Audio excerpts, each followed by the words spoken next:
for Bank on It, and tonight we're talking Bitcoin. You've heard of it. In the last week alone, we've shared stories about a woman willing to accept Bitcoin for her Jetta and a developer who will take Bitcoin for a down payment on a condo. There's even a Bitcoin ATM. But do you have a really grasp on this unregulated, unbacked currency? I sure don't. Joining us tonight, Michael Young, the Simon Fraser Bitcoin Club founder and president. Thanks for joining us, Michael. Thank you for having me. In layman's terms, as best you can, describe for us what Bitcoin is. Bitcoin is a decentralized currency that exists on the internet. What that really means is that there is no central party governing the rules and regulation of the system. And the rules and regulation and function of Bitcoin is determined by its user on a very democratic consensus basis. Now, if it exists on the internet, is there actually a tangible coin that you can hold? There are vouchers and precious metal coins that are embedded with Bitcoin private key that you can use, but it's not necessary. Bitcoin on its own is really meant to be used on the internet as a frictionless form of payment. How do you get Bitcoin?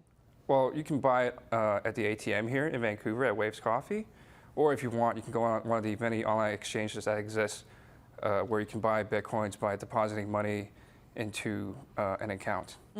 Now, who started Bitcoin?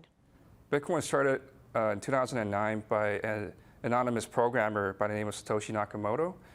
We still don't know who he is, but he released this program on the internet as an open source system where anybody could suggest changes to it. We don't really know who it is, basically, but it's largely irrelevant given the fact that the program is open source. And people like me have to go buy it, as you said, at an exchange or from the ATM. But do people like you go onto the internet and actually mine for this, look for this? Yeah, there are people out there that are mining for Bitcoin, and they are essential to the system. What the miners actually do is they verify on a transaction that goes on in the network. So without them, Bitcoin wouldn't exist in the first place. Do you have any Bitcoin? I do have some, but I'm not ready to disclose exactly how many. Oh, really? Why do you keep it a secret? Well, I think that's pretty much like asking a person how much they make. Or... I apologize. I had no idea. No problem. All righty. What do governments think of this? It depends on which government you're talking about. I think in the United States, their stance on Bitcoin is they're quite intrigued by it. Actually, there was a Senate hearing back in November about this, and they think Bitcoin is a very viable form of currency that can make businesses and merchants enjoy a lot of the benefits of frictionless trading. However, they're kind of eyeing on some regulation because they don't want bad actors to spoil the entire system for the good people. So yeah, and if you go to a country like Germany, for example, they've declared since last summer that Bitcoin is a legal form of currency. So it's kind of all over the place right now, but in general, government are a bit, they're optimistic about Bitcoin, but at the same time, they don't want it to be the de facto currency of drug dealers and, bad actors. Right. Yeah. Could it eventually replace a country's traditional currency? I think for some country, it might. Countries like Zimbabwe, for example, where their money is hyperinflated into nothing. But I think for most countries, especially first world countries, that probably will not happen.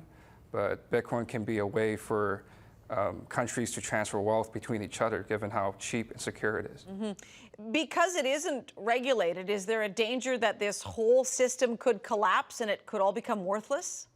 I personally do not think so, given how Bitcoin is kind of governed anonymously between many millions and millions of users on the internet. So given that system, it's not like one person can come in and make a change to the system and ruin it for everybody else. In terms of anything happening that can potentially ruin it, no, I think Bitcoin is here to stay for good. And then is there a bubble? Has there been a bubble? I really don't think there is a bubble in Bitcoin. Just like anything else, there's a lot of speculation because Bitcoin is so new. But if you look at the long-term trend of Bitcoin, it's only gone up. It's only if you look at the day-to-day changes in Bitcoin has it kind of dip and rise rapidly. But really, if we're talking about the next 5 to 10 years, I think overall Bitcoin is quite stable, and you can expect it to appreciate quite a bit. There is no no huge bubble forming at this moment. And what was one Bitcoin worth today? Today, about $900. All right. Michael Young, founder and president of the Simon Fraser Bitcoin Club. Thanks for your time. Thank you for having me.